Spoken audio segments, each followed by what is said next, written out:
Hey guys, it's Penelope in London, and we're going to look at the full moon, which will be at 6 degrees of Aquarius on July 29th, and that will be British summertime 14:35 2:35 p.m.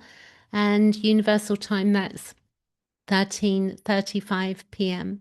So depending on where you are, if you're calculating from London time, then you're 8 hours behind in California and 5 hours behind in New York. So this is basically the full moon that lights up everything. But what I'm going to show you, which I find quite interesting, is that in evolutionary astrology, the North Node and True Lilith that I use, or the astrologers do use in their calculations, I wanted to explain to you why we have a sort of a bit of a difference depending on whether the North Node, we're using the true North Node calculation or the mean North Node. So I'm using the true North Node here and true Lilith.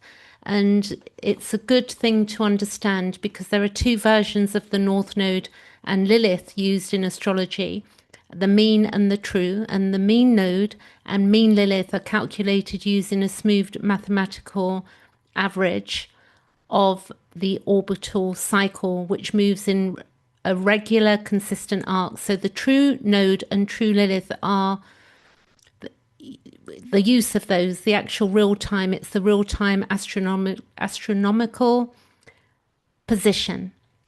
So, and it wobbles. So, I don't understand all of that bit, but I do know that in evolutionary astrology, the true positions for a specific reason are used, and the entire framework of evolutionary astrology is built on the premise that the chart reflects reality as precisely as possible. So I'll go deeper into that. I'll do some research on that. So what makes this interesting then is that if you look at the North Node here, it's at 0 degrees of Gemini. So it's literally going to move into, if we go hours, and we look at this chart, then it's going to be 0 degrees in, by midnight in the UK, which is about 4 hours away. And then it will move in the early hours, it will move into the Aquarius. So different people, so you may see some people using the true node and some people using the mean node.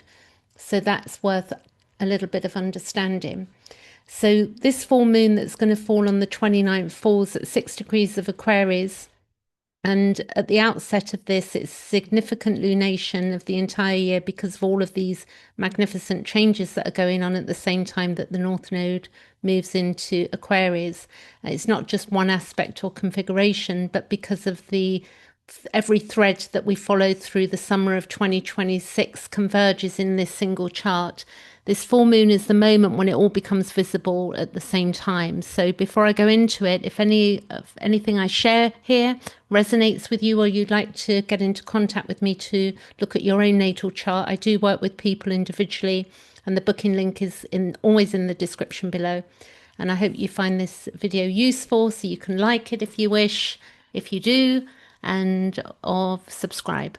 So let's have a look now. Let's take this to the 29th of July. I'm going to move this here, 29th of July we're going to put in the time of 14:35 British summertime.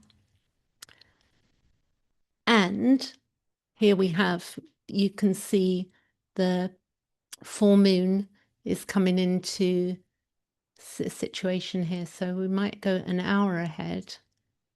Let's see there, 14:25, 6:25. So there you go. So it's roughly 6 degrees on both ends of that, the full moon and the sun and the moon. So a full moon with Jupiter sitting exactly on the sun. So you can see here that Jupiter is sitting exactly on the sun, and it's flooding the Leo side of the axis with warmth, faith, creative confidence, and expansive energy. This is Leo. We have been tracking since Jupiter crossed into Leo at the end of June. So it's freshly into the sign of Leo, but it does seem to move quite quick because it just moved in there, but it's now 6 degrees. And what makes this full moon genuinely interesting is where the moon is sitting, because the moon in Aquarius is conjunct Pluto. Can you see here that Pluto is at 4 degrees retrograde?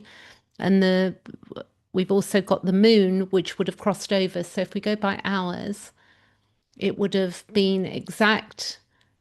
And then a few hours later, it's moved. If you look, the moon's moved over Pluto, and Jupiter, clearly the opposition to Pluto, Jupiter opposition to Pluto, and the sun is all there right in front of us. So this Pluto full moon, the planet of instinct, of collective feeling, of the emotional body of humanity, is being illuminated at this exact moment in this chart, because it's that moon is sitting on top of Pluto retrograde in Aquarius. And whatever Pluto has been working with in the collective underground since it entered Aquarius in 2023, it did go back into the sign of Capricorn, but then it went direct again into Aquarius. It's a slow grinding transformation because it's about 250 years around the chart. That's Pluto. And it's a transformation of collective powers and structures, and the dismantling of what has become corrupt or exhausted, particularly when it was in Capricorn moving into Aquarius, the reorganization, how we all live together.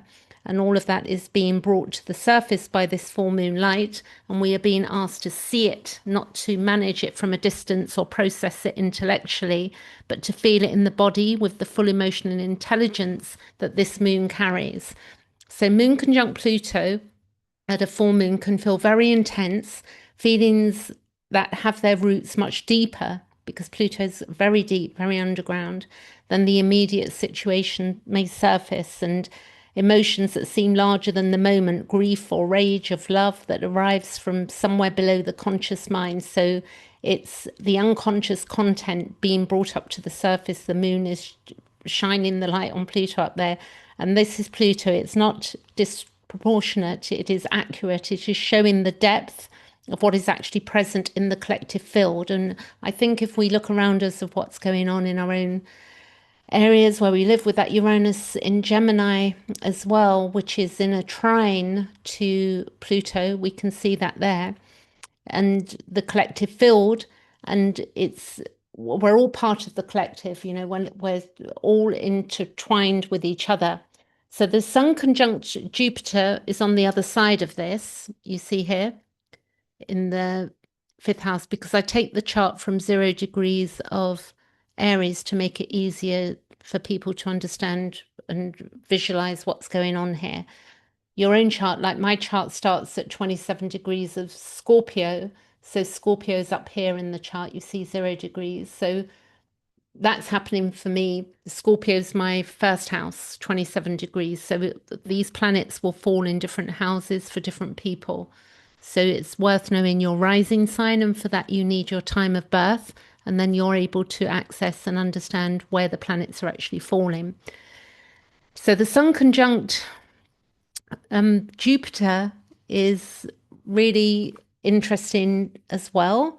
And the sun is the most expansive, it's most generous, it's radiant, and Jupiter amplifies everything it touches, for better or for worse. And in Leo, it is amplifying the principle of the sovereign creative self, the individual heart in its full expression, and the courage to be seen, and the warmth that gives rather than withholds. The sun gives warmth, it doesn't withhold. The sun conjunct Jupiter in Leo opposing the moon conjunct Pluto in Aquarius is the full tension of this axis that's going on. And we have been living inside this all month. The other thing that we've had going on as I move through, that we've had Venus squaring, Venus has been squaring Mars, which has been playing out in society. You can see here on the 29th of March, you've got Gemini 21 degrees Mars square to Venus, which I may talk about a little bit, but maybe save for another video as well. So the individual creative flame in Leo facing the collective transformation in Aquarius, and the generous, radiant, expansive, self-facing Plutonic demand for deep reorganization of the collective. So how that will come about, there may be news that comes out that sort of pulls us into this new understanding, or it may be something in our own personal lives. But neither side of the opposition is wrong. Both are necessary. And the full moon is not asking us to choose between the individual and the collective, because there is no separation ultimately. It's asking whether we can hold both at the same time with the same open heart. So, can we be open hearted? Can the individual creative fire of Leo be placed in a genuine service of the Aquarian collective without being extinguished by it? And can the collective transformation that Pluto demands in Aquarius honor rather than flatten the irreplaceable, particularly of the individual heart? So, we don't want to flatten each other, and particularly with that Jupiter there, we can go either one way or the other in excess. And the North Node, for 3 days, it would have been, in Aquarius at this point. If we go back, so let's go days.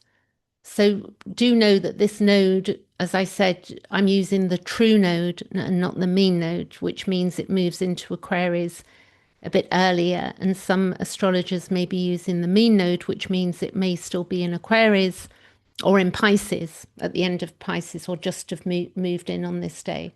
So this shift would have been 3 days before this, using the true node. Hope I'm not confusing you.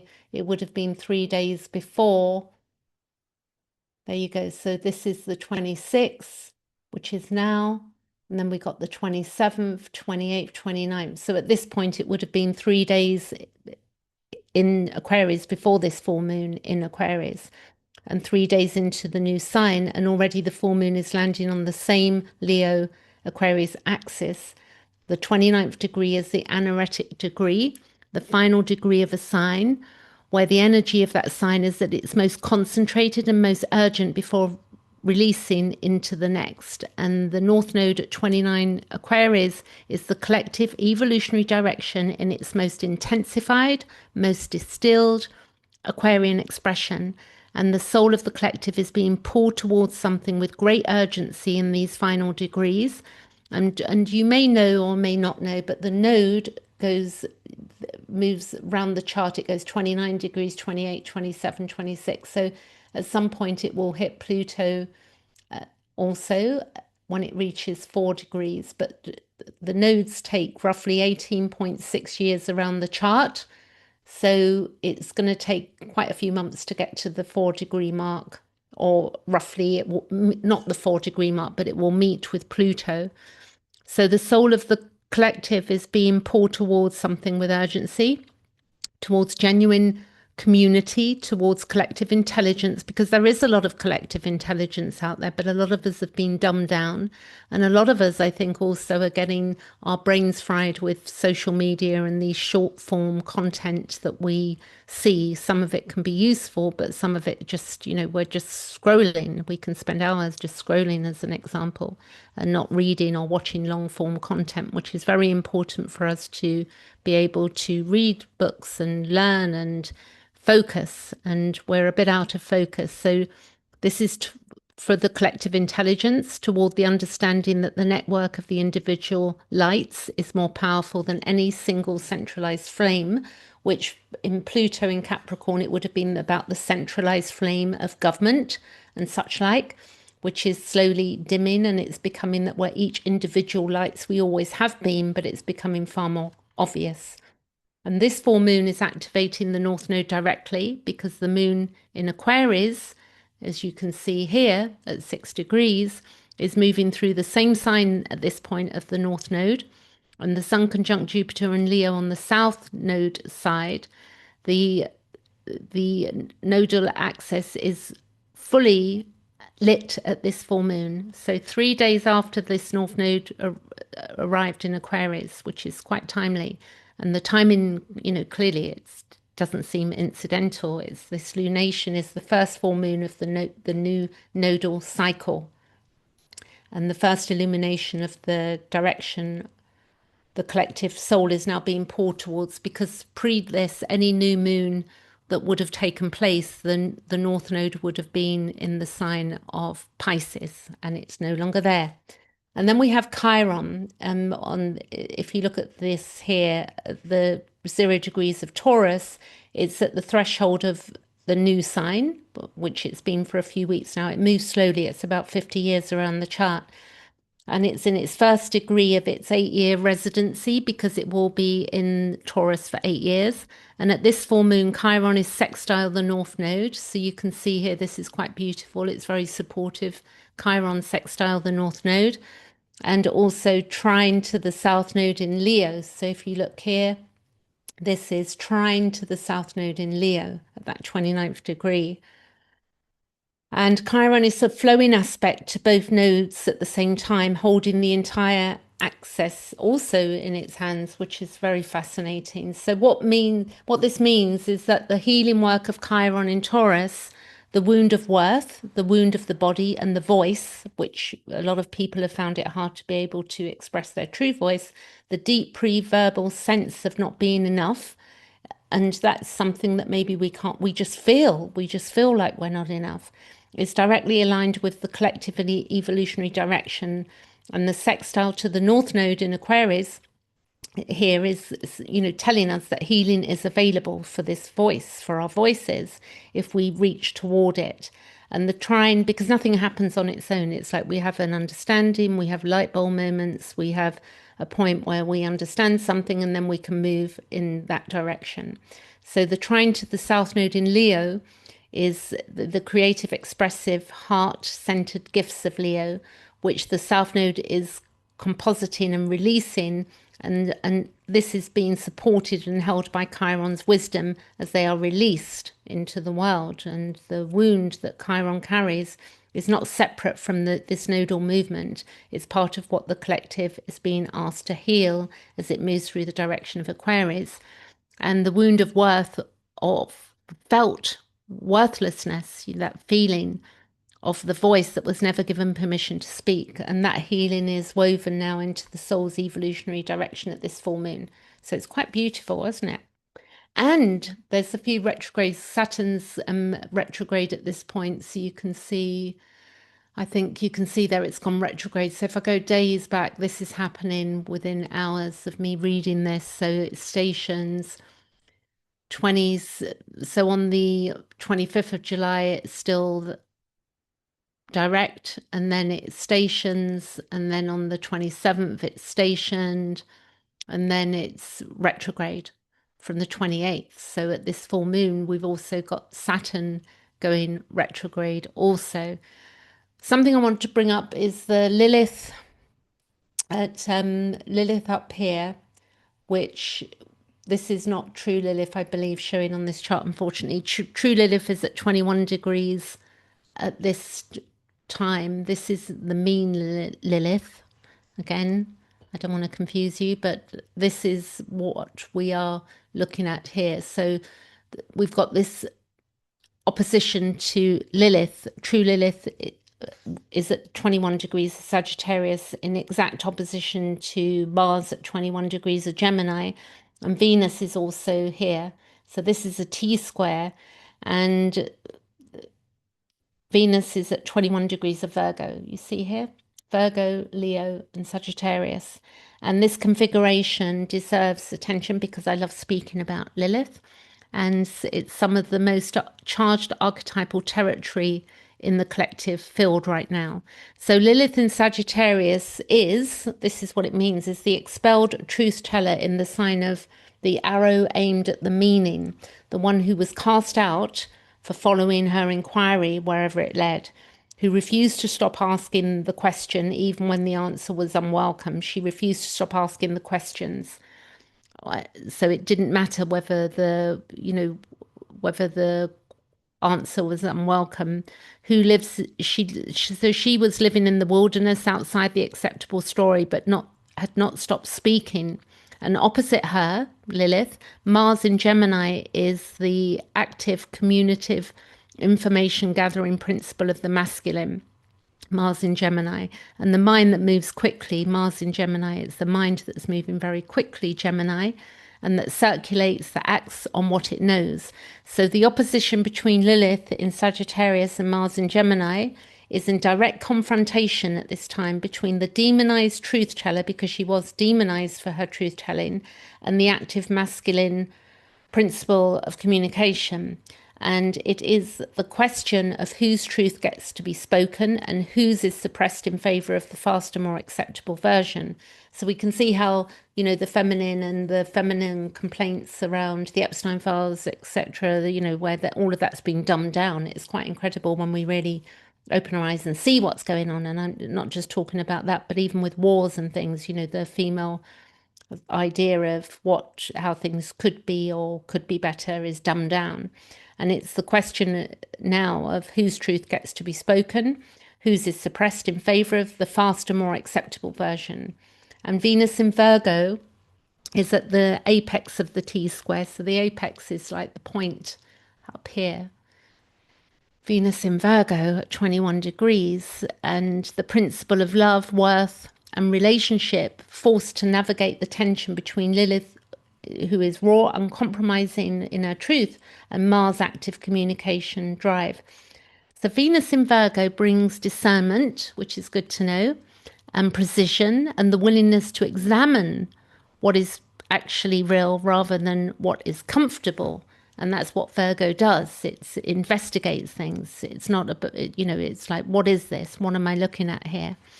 And as the apex planet, which is Venus, is being asked to do this difficult work of holding the tension between Lilith and Mars, the feminine principle of not collapsing into Lilith's wilderness, nor simply accepting the speed and surface of Mars in Gemini. So the invitation of this T square is towards the kind of precise, honest, carefully tended communication that neither demonizes the truth, difficult truth, nor rushes past it in the name of efficiency. So it's not about rushing anything, but it's also about, it's not about the demonizing the difficult truth, because the thing is, if we just demonize everything and say, oh, they're like, everyone's, this person's a narcissist, and we're not really digging deep into things. We're just, giving something a label. And there's a lot of that going around where we're not really looking at the deeper understanding of things and actually looking at things and the details of things. And we're not all just one thing either. So Neptune, sextile Pluto. You can see here Neptune is sextile to Pluto, and also Neptune is sextile to Uranus, and it's just come out of the exact sextile. But again, it is really in orb with Jupiter and the Sun. So this is, if you look here, we've got Jupiter, then we've got Uranus, then we've got Neptune, and we've got Pluto. Quite fantastic. So Uranus sextile Neptune continues to provide the deep outer planet harmony beneath everything. This beautiful configuration. It's difficult to understand what it is actually trying to tell us, but there's something flowing here. And the background of current collective evolution, is coherent even when the surface is turbulent. So even though we see all of this turbulence and uncertainty of where we're all heading and where we're all going, there's something working here that's genuinely new, is being built underneath the noise. And that's to do with our inner world and as well, individually. So this full moon at 6 degrees of Aquarius is illuminating everything at the same time. The moon conjunct Pluto is bringing the collective transformation to the surface of feeling, which is something we can forget to do, and making visible, feeling consciously, like to understand, what am I feeling? That's what I mean. We're all feeling things, but whether we sit down and to understand what our feelings actually are and what they're actually pointing us to and where they're coming from and what we feel like in our body as well. And Simon Vorster of Raising Vibrations talks about this, to embody the feeling. How do the planets feel? So making visible what has been making visible what has been building in the underground of the collective psyche since 2023, and asking that it can be felt rather than managed. So what do I feel? Because when I understand what I feel, about something, then I'm not just reacting, I'm thinking about what I feel, and then I'm taking the step towards either correcting something or leaving something behind or making the changes I want to make for myself. How do I feel about where I live? How do I feel about the work I'm doing? How do I feel about my health? How do I feel about my financial situation? All of these different things. How do I feel about this relationship or this friendship? And being truthful with ourselves. But with that Virgo Venus, we can understand how this all ties in with the Mars and the Lilith as well. And the Sun conjunct Jupiter is holding the individual creative flame. So we could be beautifully creative in this to its fullest expression, asking that it finds its way into genuine service of the collective rather than simply self promotion. So I think a lot of self promotion is probably very dull for a lot of us right now. We can see when people are just, promoting themselves or promoting something, but is it really for the collective good what's being promoted? Products, ideas, healing modalities, any of these things. And also the the creative flame, its fullest expression and into genuine service. So the North Node now at 29 degrees in is the direction. It's urgent, concentrated, and unmistakable. And Chiron on that nodal axis is the healing that is available if we reach towards it. So I want to heal. That's the thing. Do I want to heal? And the wound of worth held in the hands of the two nodes.